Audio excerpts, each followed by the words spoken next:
We've been following Hayden Lewis's story for the past couple of years. He's one of thousands of haemophiliacs who were treated with blood products in the 1970s and 80s that were contaminated with viruses.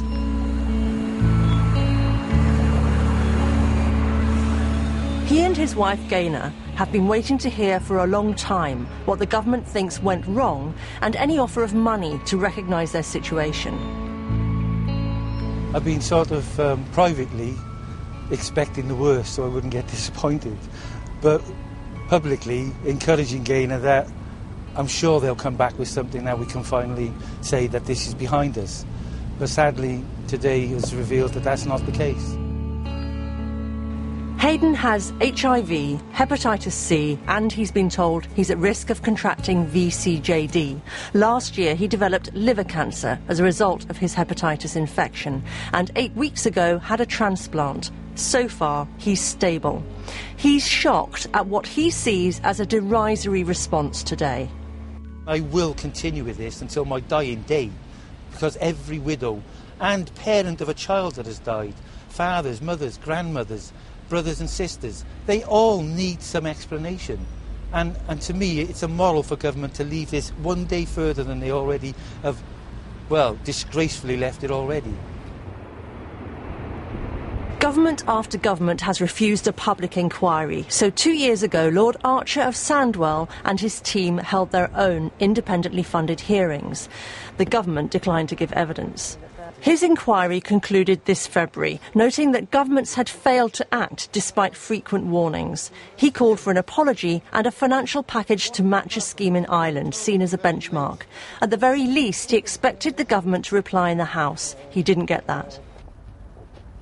In a written statement, the government's health minister said today, "I recognise Lord Archer's concern about financial relief." She said the government would increase funding for various trust funds so they can raise average annual payments from around £6,400 to £12,800 per annum. That's about the same as the minimum wage. Haemophiliacs had hoped for a lump sum to match that given in Ireland, where there's a flexible system dependent on need. There, even the lowest award in 2007 was around £13,000 and the highest nearly £5 million. The lawyer acting for many of the Irish patients tells us the average per person was around £1 million. Our hope, particularly when we had the original feedback after the report, was that the government was saying, well, somebody does care. We do want to do something about this. Now they've been tossed something rather like tossing a bone to a dog. How do you feel about the way this whole response has been handled by the government? We are deeply disappointed that we feel the government haven't addressed their minds to what we said. I think it's probably not too late, even now, to have a dialogue about it, and we can direct their minds to where we think they ought to be. That depends on the government, but it's not too late to close the door.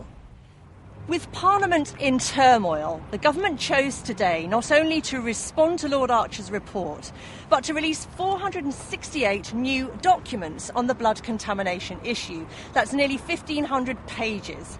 They say these contain no new information, but the haemophiliacs say they'd like to have had the chance to judge that for themselves, and say the government is still sitting on some documents.